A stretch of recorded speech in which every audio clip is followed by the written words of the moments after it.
cool than when we do it anyway. So here we Are go. we? Am I cool now? There you go. You're on. You should be able to. Great. Hi, Harry. Mr. Happy is not. That's never been a thing for me, but yeah.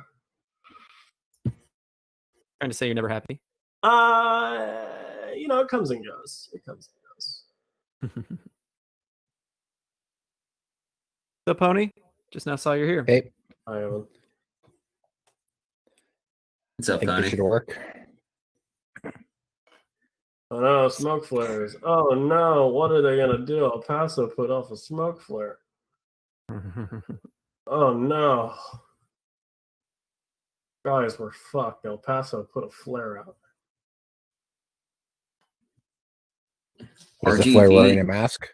The flare was RGV wearing a didn't mask. record The a people shot that in had that to match. twist it weren't, though. No, I don't know that for certain.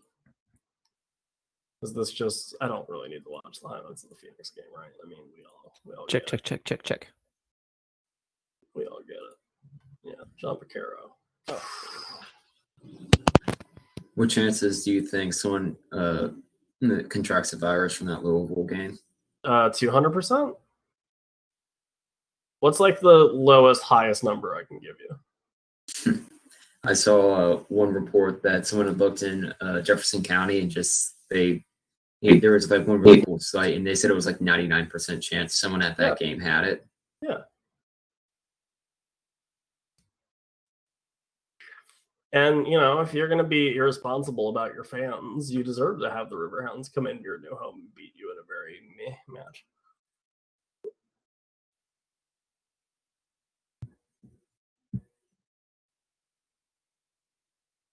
So it was a meh match? No, I mean, it was really good. I just... Yeah, I said. I was like, wasn't that like the match of the week? Pretty much, yeah. What was it called? The Episcopal End, though? Oh, the Stefano? I don't even know how to say that. Great, good. I think we're all here. Should we just go? Yeah, why not? I'm going to hit record in a second. Okay, I'll let no. you know. I'll hit record on my end as well to at least record my audio. I get Audacity going on my end. Awesome.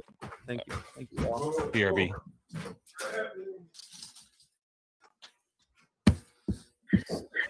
Oh yeah, I forgot my beer.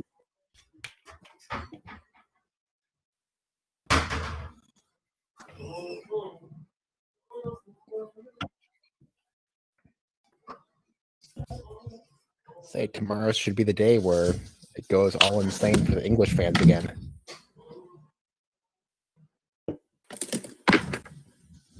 Promotion relegation? Is that what you're talking about? Well, that plus we have Birmingham and Memphis.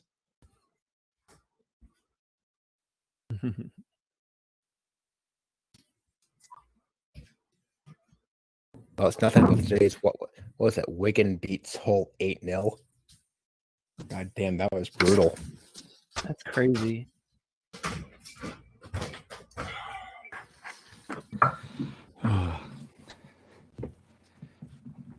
Yeah, Anthony Robinson played. He didn't get an assist or a goal. Wigan is going to find a way to stay up this year.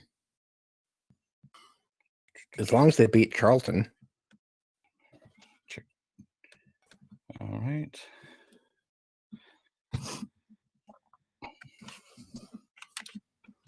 No, I'm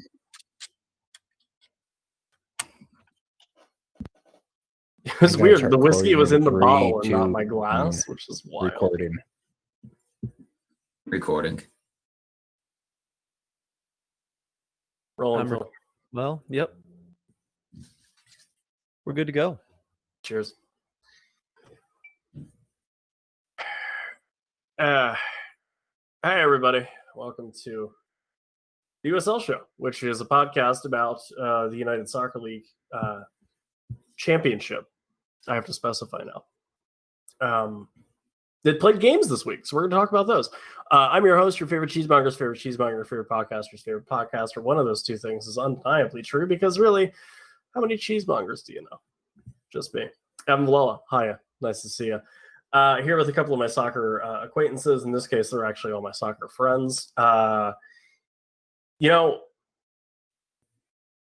he's actually now eligible for TSA pre-check after all those clearances he went through over the weekend. It's Alan Underwood.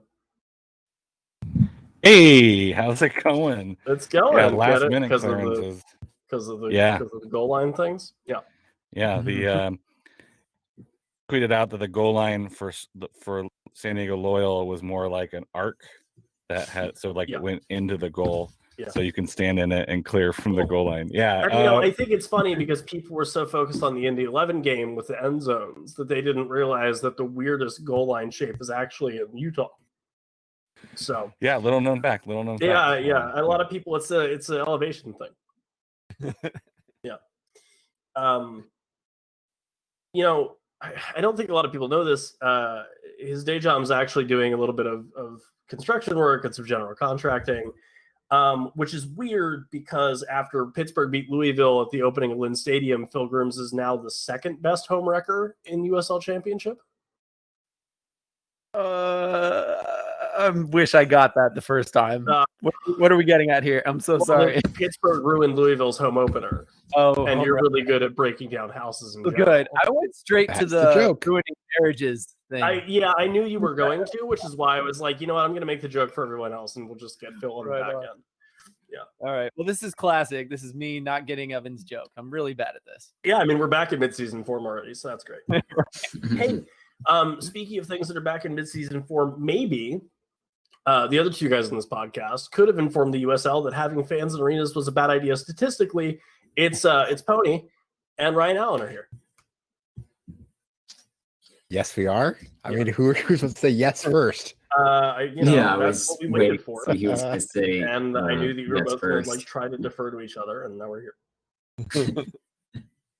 Numbers. Numbers. Statistics. Have you guys run the stats on COVID? You guys working on this for everyone? Yeah, I can wear a damn mask. Yeah, guys, do you know anything about how many feet 6 feet is in Kentucky compared to the rest of the fucking country? Is this a sea level thing too? Yeah, is it? Maybe. I don't know. Because, listen, I get it. It's your new stadium and you want some of your money back because you just built the damn thing. But maybe we don't. Maybe we don't. That's the title of the show this week, the USL show. Maybe we don't. But here we are. God, I know a lot of people gave MLS crap because the MLS is back tournament's a really bad name, but maybe it should have been the USL Irresponsibility Cup because, man, we're definitely going to see some reports coming out soon that are going to be a little rough, I think. Definitely, if MLS is an indicator of what it Well, might and be. especially because I don't know if you guys saw it this evening, but Bob Williams tweeted out that the PA has a thing going where they're going to disclose numbers in the same vein, I guess, that MLS has been, where it's not players, obviously, because that would be a nightmare and a half if you did that. But, it's, hey, this team had people that tested positive or whatever. I find it really interesting because I wonder if the USLPA is kind of like the way I was with all of this, is I had tunnel vision for soccer to start. And, I talked to a million players and even the PA themselves, owners, everyone was like, everyone wants to play, everyone wants to play. And I was all on board. And I think it's taken until this week or last week for me to really be like, oh no, I don't. I saw it coming. I thought it would go wrong at some point, but it was just where I was like, ugh. Is it? So do we think it's a bigger problem because there's fans in stadiums and that it's not literally just like, I like the regional idea better, but at the same time, like, you're letting teams kind of do it a la carte, essentially, for like what their rules are in a way. Yeah, because you have a few teams that have said like no fans this year, such as El Paso, but then you have something like you saw yesterday with OKC. There were fans who were sitting pitchside who some of them just weren't wearing their masks at the time, or I think I saw some people in the Real Monarchs attendance who didn't have their mask on, and that's clearly a risk and a hazard that you would have for the players who have doing everything they can to ensure their health and safety going into the season.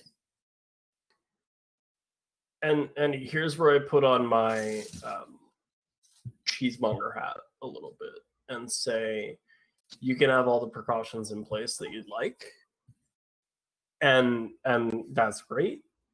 But if you say, hey, we're going to let fans come back in and they have to do social distancing and they have to wear masks and things, there's going to be people that just go, well, you can't tell me what to do, and then do whatever they want, you know? And yeah, in my head, a part of me looking at Lynn Stadium with those fans went, well, if those are families coming from the same household, then it's not weird for them to be close to each other. But I just don't think any of this is worth that risk. Like, you can start up your soccer league and you can play games and you can hang banners if you're, 35 out of 36 teams. But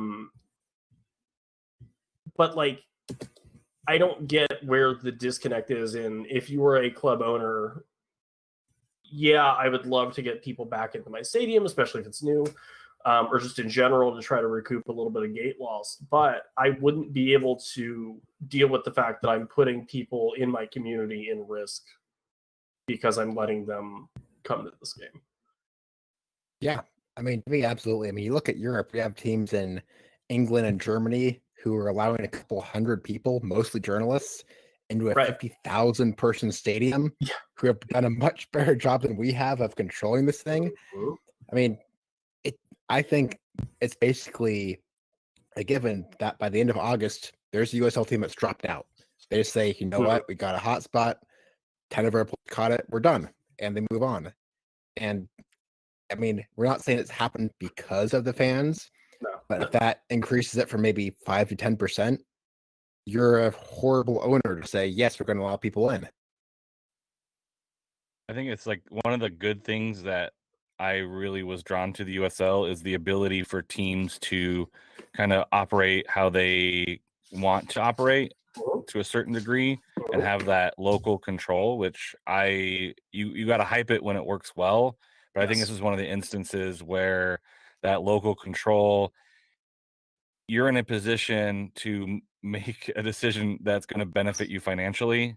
And some teams are making that decision to protect fans and protect the players. And more importantly, the staff that has to work the games and interact with those fans or those reporters or whatever.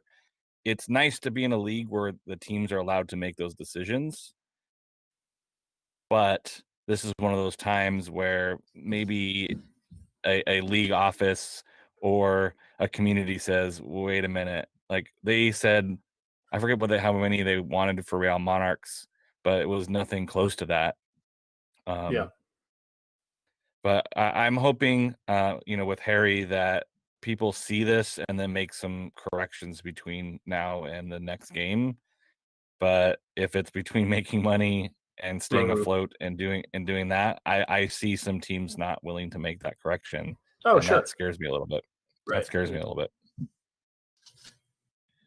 Yeah, well, I think it needs to be the culture that, like, we're we're sitting here talking about how bad it is or how bad it could be, just once things get figured out. And it's not our goal to just like bash people. I think people in some ways need to be guilted into doing the right thing. I do want to read Mike Watts' tweet because I saw this, and people, if you are going to go to games, I think following what Mike Watts tweeted is perfect. And he said, you've been given an awesome opportunity to show the world that we can respect social distance and follow protocols. Please wear a mask for the benefit of those around you, including those working the game on and off the field, no matter your belief, right? End quote, a few words ago with Mike Watts. But whatever you believe, like, we have a chance to do right by everybody, and we have something good. Let's not effing ruin it. I like Mike as a person, and I respect him professionally. I think any thought of the worst country at dealing with this, essentially, outside of like Brazil, somehow being able to find 5,640 people that are just like, yep, we got it, is naive. But like, it's that weird, like, on paper, yeah, if you do that, it looks great. But in practice, like, the odds are so minuscule, you know? And it's one of those things where I think just what you're allowed to do right now varies so much state to state that, like, in Pennsylvania, living right outside of Philly, like, a gathering over 75 people, I'm like, no, thank you, you know? So for 5,000 people in Louisville to congregate, I'm like, who, well, like, why? But if they're used to not having limitations and things, then yeah, you're going to just live your life normally. Because if you just think it's kind of a boogeyman and a very abstract thing, then, you know, who cares? Of course you're going to go to the soccer. So yeah, I think, Alan, what you said about, like, sometimes that local control and having so much control over how your market is presented is great. And we've seen that with Phoenix and New Mexico and San Diego and Tulsa recently, just being able to completely kind of alter course and change their brand and become this new energizing club, barring one player signing. But even then, listen to that interview that Phil and Jason did. Is really cool and is great and really separates it from MLS and the old NASL and whoever else is out there. At the same time, not having a league that can come in and go, we know you want to do this, we know it sucks, okay, you can get mad at us, but you can't do that. Mad at us by C-League, sure. Wild. Okay, Google, thank you. That's what I'm here for. Nope. Wow. All right. The Google sounds like Ryan. A little bit, yeah. Ryan, are you my Google? I don't think so. Okay. Well, just figured we'd check. Anyway, I think that was the league listening in on me. So if I die tomorrow, blame Charlotte. Yeah. Blame. Okay. Yeah. Anyway, I guess we should talk about the soccer, right? Because it was played. There were some interesting results. There were, like, some decently. I think top to bottom, USL had better quality than MLS's first go. As far as the entertainment value, 100%. Yeah. Quality wise, not really. But I mean, I don't think there was any match where you're like, oh, I would have loved that 90 minutes of my life back. Yeah. Well, it depends on what you want to call it. There might have been one or two. That's fair. But the first one was good. Why don't you start with that one, Alan? It's all you. Yeah. Yeah. I mean, outside of the 20 minutes where we have no idea what happened, and local Twitter blew up. It was crazy. But luckily, I shouldn't say luckily, there were about 7 folks from San Diego in the stadium. And so I watched about 15 minutes of that through Instagram Live. I mean, allegedly. I thought it was a more entertaining game than I anticipated. Both sides. I thought Real played well, knowing that most of their starters from last year are in Orlando. And I thought San Diego played fairly well, especially in the first half. They had a bunch of good looks. You'd have to say that San Diego got pretty lucky. And, when it's those bang plays, goal line clearances, those are hard to call. And I don't want to be a referee trying to make those decisions. Because either way, you're going to have a fan base that's going to be mad at you. Like, if either of those are called a goal, San Diego fans are going to be mad. If it's not called a goal, Real Monarch fan are going to be mad. But I thought it was a good start. It was competitive, and San Diego was lucky to escape with a win. 2 former League One players on the team of the week from San Diego, one on the bench, one on the defensive back line. So it was exciting to see both sides have some League One players come up and make some impact. So, the things that first game back, you already see that pipeline from League Two, League One to Championship. On the Monarch side, you had 2 academy players, 2 18-year-olds. One was one of the 2 strikers, and the other was a center back. So they doubled down on those guys, and it was cool to see Devin Vega, who spent a lot of time with Tucson last year, but some time with Phoenix, get, it looks like he's going to get a lot of time with the Monarch. I imagine. Looked very good, I thought.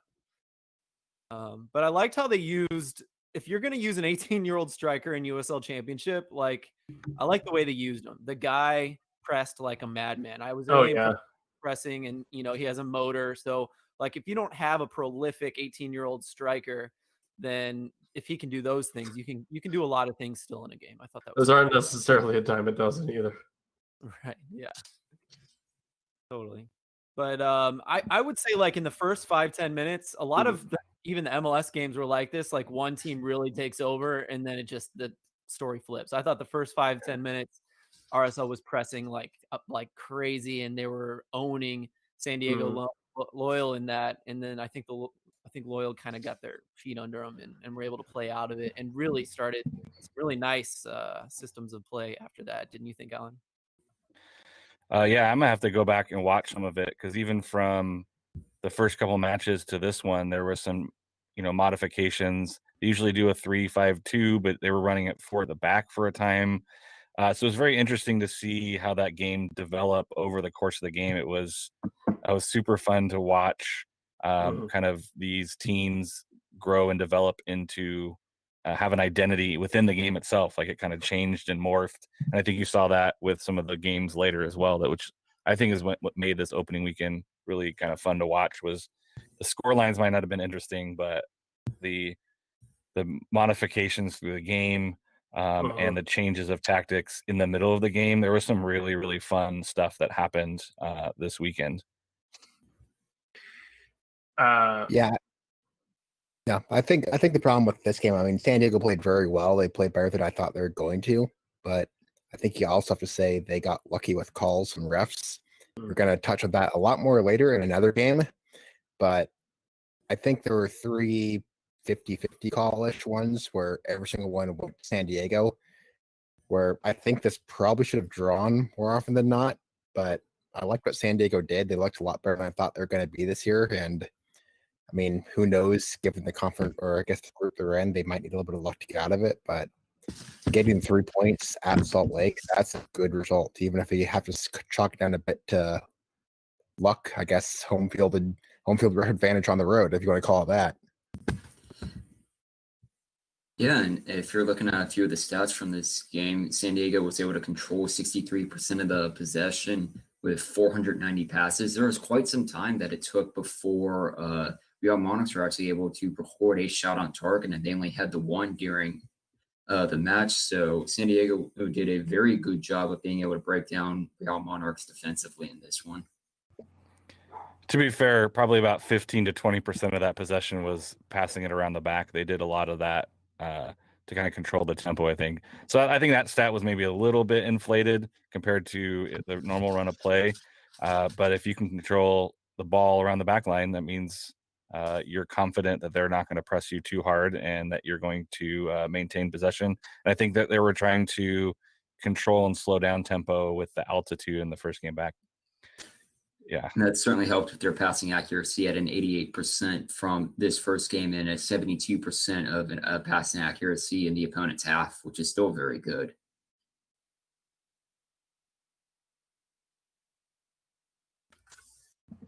The fun one in the Eastern Conference, at least. Tampa Bay and Atlanta had some fun. 7th minute, Amir Bashti doesn't realize that you can't really do that to Lewis Hilton. It's one thing to give up possession right there, but you can't really hug a guy to make sure he doesn't score. Which then at that point we're all thinking, well, this will be fun for Tampa Bay, easy, 4-0 win. But 5 minutes later, Jackson Conway from Leeds with a goal that might have made Eddie Gray blush. Reference. He'll get it. Jackson Conway, longtime listener, Atlanta United 2 superstar Jackson Conway will get that reference. He scores a curler, makes it 1-0, and then Tampa Bay need 2 second-half goals, one by Lucky Mukasana and another one by Leo Fernandez, to beat Atlanta United 2-1 at Al Lang. First half, maybe a little bit of sign of everyone needing to wake up, and then the second half was a little more normal-ish. I don't know.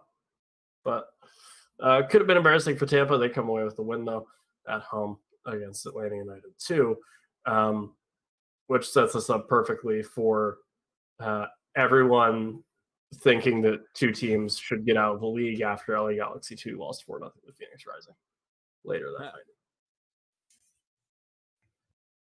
Guys, Solomon Asante is still really good. Yeah. Oh my god. In case anyone was wondering. I thought he might fade, but no. And that's the question in this game. Is it a 2-team thing or is it a Phoenix thing? Yeah, is it a Listos, we don't play defense because we have a bunch of 19-year-olds, so we don't know what defense is kind of thing? Or is it just like a Phoenix is just really good? Right. It's a Phoenix thing. It's a Phoenix thing? Okay. Well, I think at some point we were going to have the conversation of did the bubble ruin 2 teams and make them even worse this year? You know, like they're going to be even worse than usual. Yeah. Maybe more unpredictable than usual. Yeah. That's what I was going to say. Fair. Because there's something about like 17, 18, 19-year-olds who are getting a shot on a stage against a established team that they can kind of get up for, and you might get like a trap game kind of situation, which I'm sure we'll talk about later. But I think those 2 teams are going to be wildly unpredictable. Like one game they're going to look pretty competitive, and the next game they're not. And that first game out, they want to send a message, and unfortunately, I think LA sent the wrong message. They played to the full 90, like they didn't stop playing. Sure. Yeah. They wanted a goal, but you know, when Phoenix scores bangers and guys are all over the box and the ball seems to drop to Asante like all of the time for him to put these amazing goals in, that's what's gonna happen. It was over at halftime. Yeah, I mean, they were already up 3-0 at that point and had Phoenix had 10 shots within the box of the 13 that they had in this match. It seems like one that it was pretty routine for Phoenix Rising, just kind of getting back into just back to business, if you will.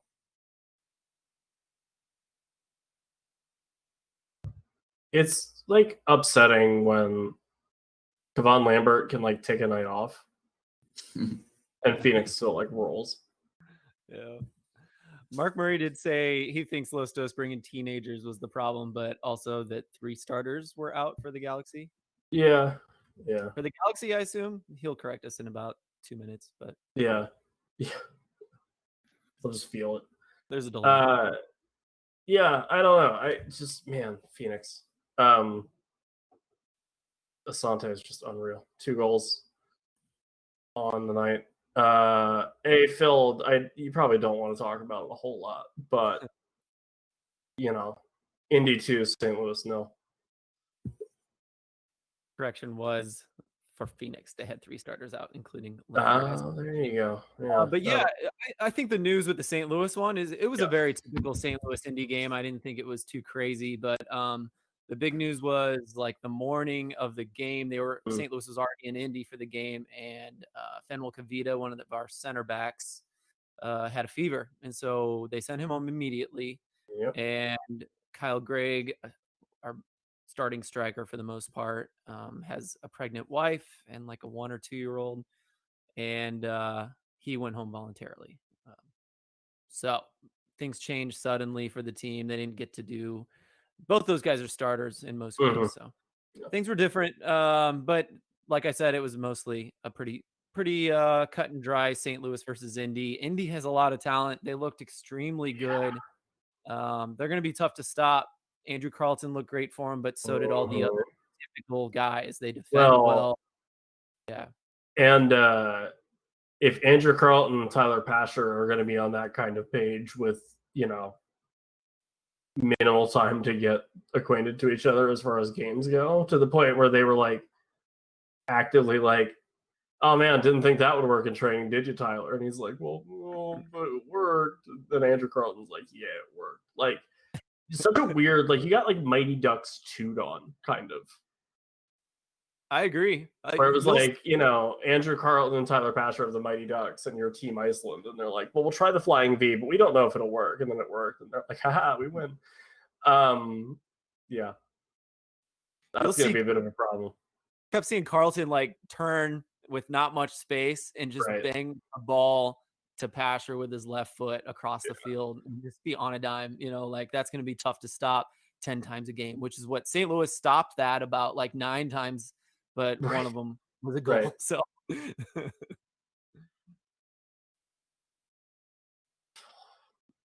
what a run. Someone come get Tyler Pasher at the end of the year. Please. Yeah, I mean, I think Pasher should be one of those guys who at least makes like could be on the bench for MLS most games. Almost maybe like Manuel Ledesma kind of guy. When he went to Cincy, he wasn't a starter, but he was still looked pretty good in some games for MLS. So Perry, they're not getting rid of the Yeah, it's kind of the too good for USL, not good enough for MLS player. Speaking of, I forgot who it was. I think it was USL Aces was talking about how come no one's picked up Emmanuel Ledesma in the USL. It's a good shout. A fun conversation. Yeah. I'll go back on the field rant, and not even just the one that I made at Pony, where it's like I'd rather dudes play on this with the end zone and the football lines than have to play at Slugger where they're ripping up their ankles because the mound or whatever. Hi everybody. The Indianapolis Colts own that building. That field is not going anywhere. And Indy 11, as much as I'd like to see them play at IUPUI, are probably financially very happy at I was called Raymond James at Lucas Oil. Problem is they don't own the building, so they cannot just kind of change things as they want to do or as they would like to do. So as much as I'm sure Indy 11 hates that the Colts end zone is there, they can't do anything about it. So from a player safety standpoint, I'm glad that those guys are on ground and not running into third base and doing their ankle every week. No, I mean I don't agree with the players. I don't disagree with the player safety aspect, but it's just watching it, I can't tell when the hell the ball goes out of play half the time. Yeah, I know it looks. Maybe I'm biased because I watched the team play on a football field for 3 years, so just kind of got used to it. I will say the one benefit to having it on a football field is you can easily tell how far out shots are taken. This is fair. That's fair. Yeah. And I will say that the end zone at Lehigh sometimes was worse than that one because it would be black with white and brown lettering, which led to a couple conversations pregame between then Union Tech Woodwrecker, Ernie Stewart, and the referees about what the hell the goal line was. So maybe they, I don't know, maybe RSL Monarchs hit up the Lehigh University grounds crew to talk about a goal line at some point. Who knows? Other matches, and it's weird because we're kind of like, we're through week 3, but we're on to week 4 already because there was teams that played yesterday. I guess New Mexico United being Colorado Springs Switchbacks is an interesting result. Kind of. An unfortunate one. For a lot of odds. I mean, that was a weird game for a lot of reasons. It was a fantastic goal from New Mexico. Yeah. And a fantastic save from the refs. Yeah, that was a huge point swing in that group to go from an offside goal call back to then give up the goal. So you think you're going to win and then no, and now you're going to lose. That was a tough one for Colorado to take. I felt a little bit bad, but that's why I tweeted out, like, you think Real got screwed? This is I think that was even worse as far as just clarity of what had happened. And, but yeah, lots of fun goals from that one. Yeah, I mean, there are two clear goals that got called out this weekend. Like, I mean, the first one for Real Monarchs, I don't think was a clear out, but the second one was. And this Colorado Springs one was, again, bad. It's just one of the, I mean, look, I understand how hard it is to be a ref. I used to be a ref at younger kid age, and it sucked at that level of competition. I can't even think of how bad it must be at this level, but if on a replay, it's not well, that was close, but that was clearly very wrong, and then it actually impacts the game directly. Like, if you say, oh, was a 5-1 game when it should have been a 5-2 game, okay, yeah, whatever. It didn't really matter, but if it costs a team points, that just hurts in the long run. And even more so when the season is going to be so short, when you lose half your games out the gate, and then you say, well, we lost a point at home because of the refs. It's like, well, yeah, you can say we should have done better, but at the same time, you have to go, but if the refs would have made the right call, we would have got points, we would have been to end this, and especially in some of these close groups, that could cost someone a playoff spot at the end of this. I wouldn't be surprised if at the end of this, someone's going to go, well, if the ref made the right call, we would be in over X team. And I don't want to see that. Well, actually, I would actually love to see that because it means we played an entire season without the season being canceled. But, I don't like when bad calls affect things in the long run. Yeah, that point swing in group, and now that might not affect Colorado. That might affect El Paso's ability to get in. Right. And it's not just directly impacting, it's within the group, and it's crazy. But I mean, what is it? That's soccer, How did I only saw the highlights. How did Colorado Springs look? Good. I mean, they looked a lot better than they were last year. Cool. Seven Allen College is your manager. Yeah, maybe Helps. the USL level, I guess, huh? Yeah. Hey, speaking of El Paso, Allen, they won 1-0 over Rio Grande Valley. Not anything crazy there. So Pony, I want to hear Pony's thoughts. Oh yeah, Pony, go for it. I think that was closer than it should have been. I would like to see El Paso win that by a lot because I think RGV is arguably one of the worst teams in the league, but kind of is what it is. If they could, I mean, if you win, it's a win. It's going to count for 3 points either way, but I don't like El Paso, who I think is a playoff team, not doing as well against a team who they should be easily. I mean, I thought it should be an El Paso like a 2-0, 3-0 easy win, but we'll see. Yeah, I mean, they held RGV to without a shot on target. Mm-hmm. Yeah, but still, I mean, you have to be scoring more than one goal if you're going to be a defensive team against a team who is not good on defense at all. You also really shouldn't have nearly 66% of the ball, only score once, and only score once in the 83rd minute. Like, that's a little weird. I know our friend Homeseat Soccer on Twitter, Jason Weintraub, who's also one of the hosts of the wonderful sister podcast to us, I guess, League One Fun.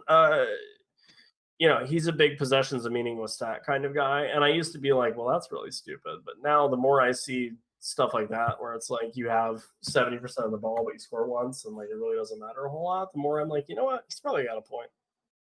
I mean, you saw that from unrelated to USL, but Wickham was able to win promotion to the championship with that same methodology. Yeah.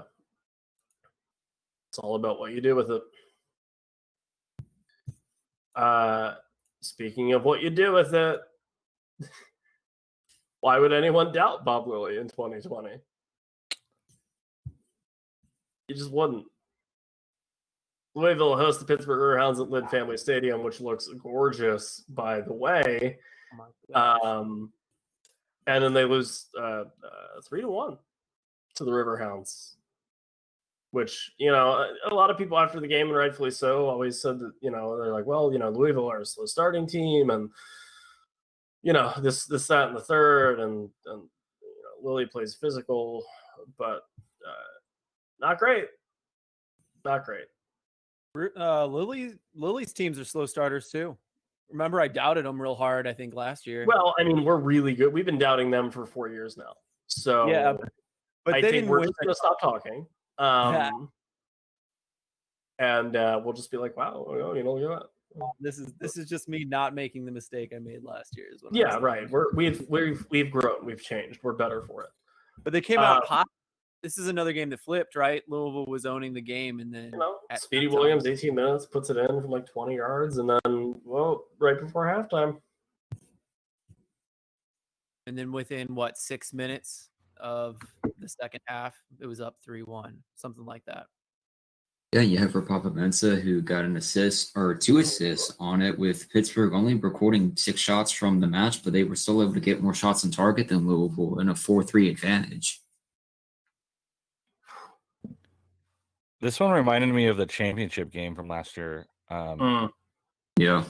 Where Louisville comes out hot, scores a goal. You think, all right, that's it. Like they're gonna take it to them. They're just playing better, and then Pittsburgh comes back, punches them in the face, and they just don't seem like they recover.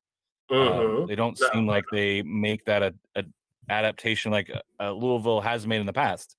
But for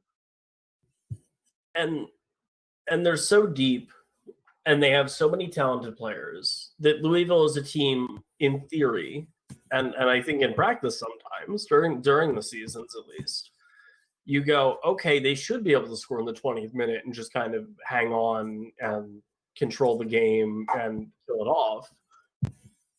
But then they, you know, like they give up a goal on the one side of halftime, they give up a goal on the other side of halftime. A really bad defensive turnover leads to the third goal for the Riverhounds, and it's gone. Yeah, to me, actually, I have to think that Lily won in this game saying Louisville's going to expect me to bunker because that's what I do, play really defensive and try to get a 0-0 draw. And when they gave up the goal, he said, screw it, go score, go play offensive. And Louisville had looked like they were not prepared for it in the least bit. It looked like they were ready to play a team who's going to sit back 5 men on the back line, play with maybe only one forward who's going to say, we're going to take 2 shots on goal, draw 0-0, maybe 1-1 draw at best. And when Pittsburgh said, hey, check it out, we're going to score 2, Louisville went, wait, this was not the game plan. We didn't prepare for this. And they had no idea what to do. And they gave up a third goal, and it just all fell apart quickly. I mean, right now, to me at least, Pittsburgh is the number 2 team in the league behind Phoenix. And I don't think it's even close to where third place is. If they play like they did this weekend for the rest of the season, Pittsburgh wins the East, and I don't think there's much of a chance that anyone catches them. I don't think that any my 2 problems with all of that is that I don't think Lily goes, oh, you guys can score now if they scored on either end of halftime. I think that's just guys making smart runs and making the most of their limited chances they got. And then I just don't think that anyone, like, there's going to be some sort of balancing out where the middle of the pack is going to be a little more middle of the pack. And I don't think you're going to see Louisville implode quite like that again. I would at least certainly hope that Hackworth and company are smart enough that they can prevent that from happening. I think, you know, first week on all these tournaments we've seen it, there's just a couple results where you go, well, that shouldn't have really happened. And you kind of chalk it up as an anomaly, and you hope that you're right or wrong depending on who you are, I guess. But yeah, I just, you know, I don't know. I don't think that you can conclude all of those things off of Pittsburgh beating Louisville 3-1 and kind of a wonky situational game. Yeah. Yeah. I mean, but fast ramp up. Yeah. At least to me, I'm still thinking after the first week, I don't think I would pick anybody to do better than draw against Pittsburgh right now in the East. I can't see. I mean, even if you're saying like Indy at home, I mean, I still am going to say Pittsburgh at least draws that game.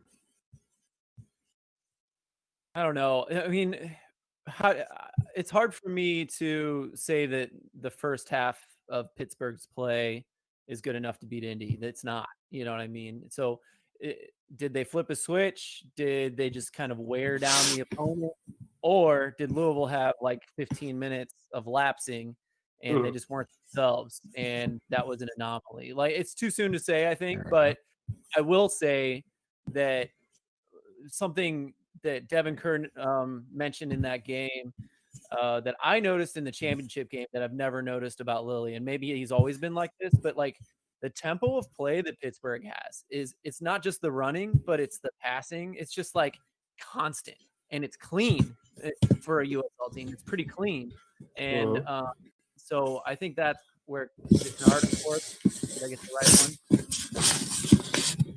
I think that's where he comes in and is able to kind of keep that going and push everybody, that it wears down teams. I've never seen a team in the USL play as fast as Pittsburgh did in that championship final. It was incredible to watch. So yeah, this one was super fun, and I think we saw glimpses of that already in the first game of the season. And that's where I'll go against myself and say that if they look like that, they keep that tempo going, my God, I think they'll be unstoppable. Even maybe Phoenix. Yeah, I mean, I had Louisville, Pittsburgh is basically whoever wins that game in the playoffs wins the East, and I still think that's true.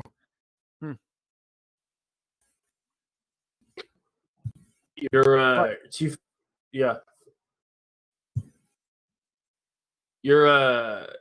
two final games of the week as we know it, because we record on Tuesdays. Tulsa, the new look. Tulsa FC, who don't have a front shirt sponsor, which bothers me, but I'll be okay. And Oklahoma City Energy draw 1-1, which Tulsa looked so much better than they did last year as the Roughnecks, which is good because on paper we all thought they were going to. And then the other one in the MLS two sides are dead, long live MLS two sides. Sacramento Republic 3. Tacoma Defiance of all people, 3. Crazy. Big comeback for Tacoma. Huge. Yeah, go down 3-1 and bring it back in 34 minutes. Yeah, I could talk about the game, but you might need to have that bleep button ready. I don't do that. You know it. Hear it. Now I'm waiting. I mean, this is what I let's try which I actively do not like about being a Sacramento fan at times is that defense is just not the best, and the finishing is not the best. It's like one of those teams you look at and go, "Wow!" For that 45 minutes, they look great, and then you look at it and go, "But what about this other time? The passing's wrong, the turnovers are wrong." They just allow Tacoma to take shots from way outside the box unpressured when Tacoma proves they like that.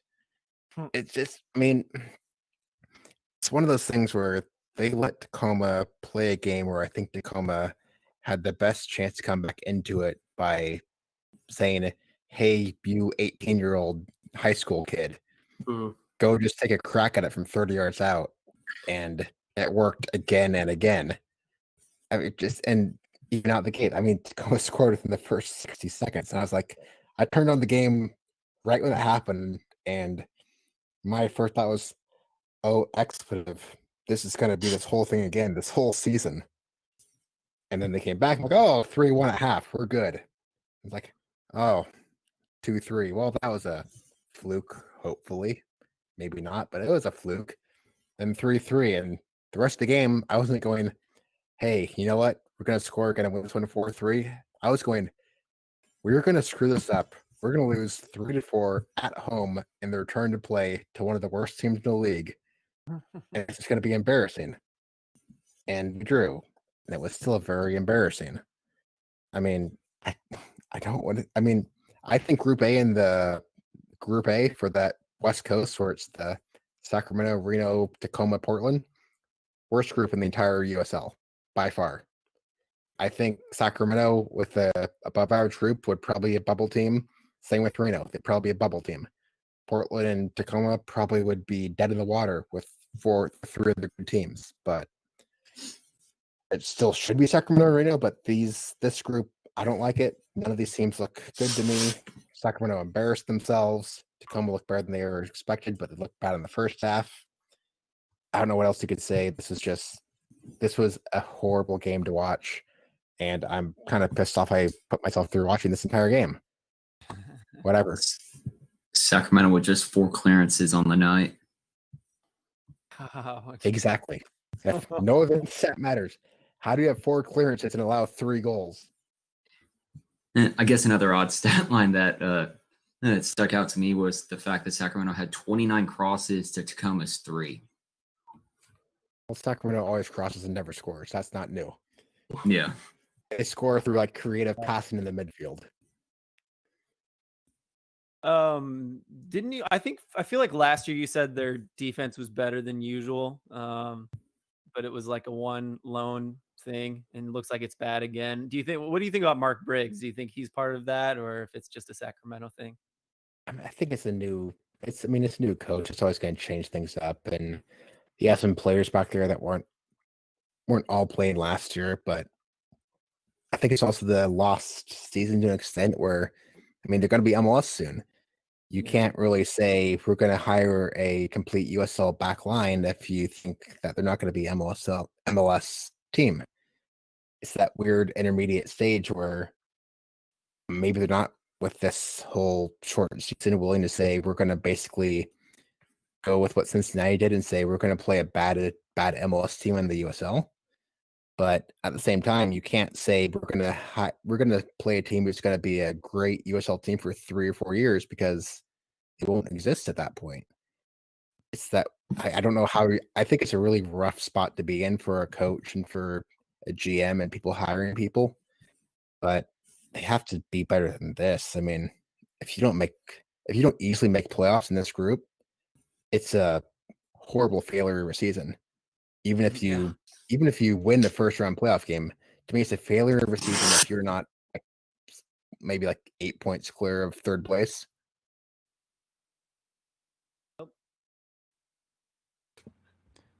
Yeah, I thought Sacramento was gonna do a number on Tacoma after they were up 3-1 at halftime. I was like, they're gonna at least get one more goal after halftime the way they've been playing, and then all poop broke loose, and I think it just gave Tacoma enough confidence just to keep going. Like, same thing we talked about with the Los Dos kids is you give some of these young players an opportunity to come back in a game against a team like Sacramento.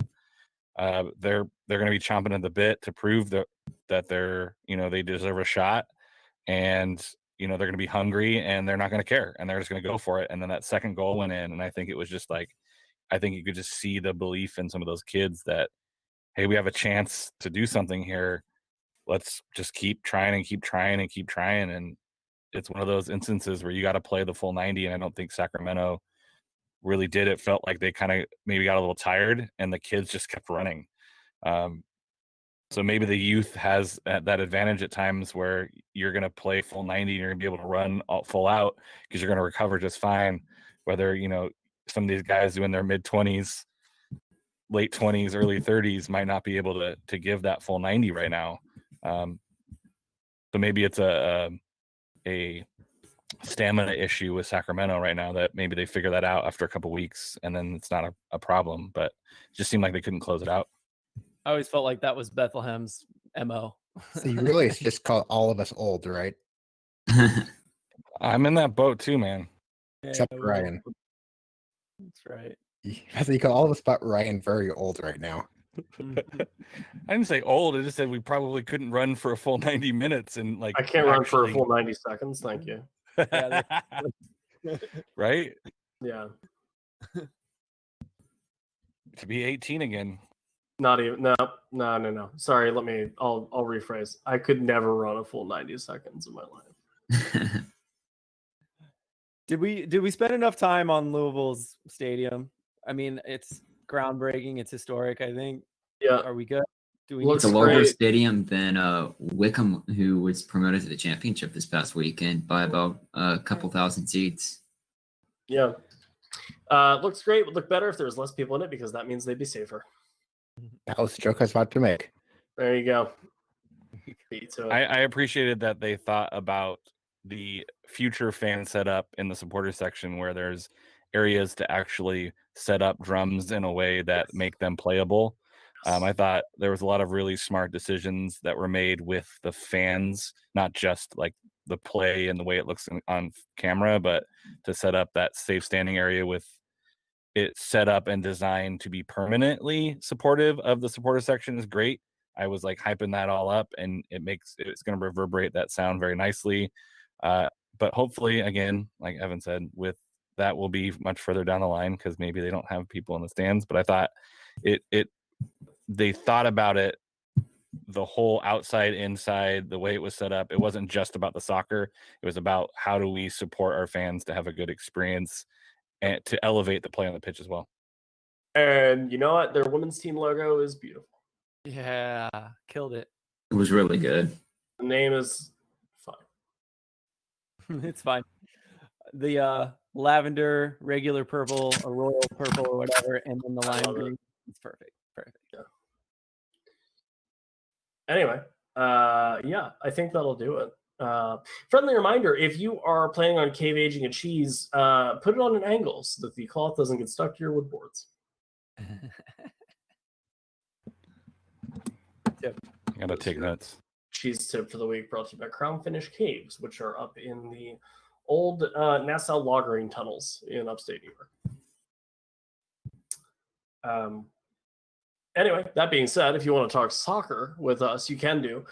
Give us a follow at the USL Show.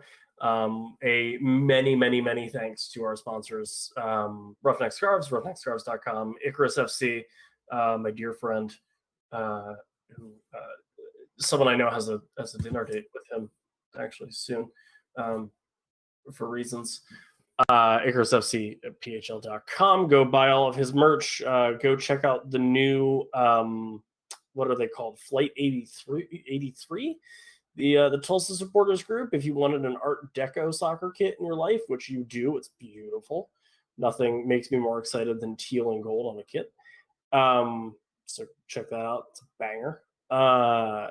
And then, you know, you wouldn't be listening to this or hearing any of it, or I wouldn't have met Alan, at least, without the help of the Beautiful Game Network podcast, bgn.fm. Go listen to literally any of the 95,000 podcasts that are on this network. That's an over-exaggeration, but you get it. There's many podcasts there.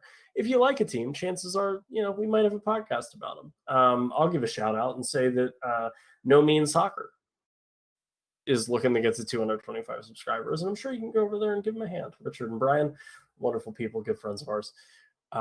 Until next week, stay safe, stay social distance, wear a fucking mask, and just be glad that we're not the league that has weird 10:30 p.m. Eastern time kickoffs for your team playing in the East. Talk to you soon.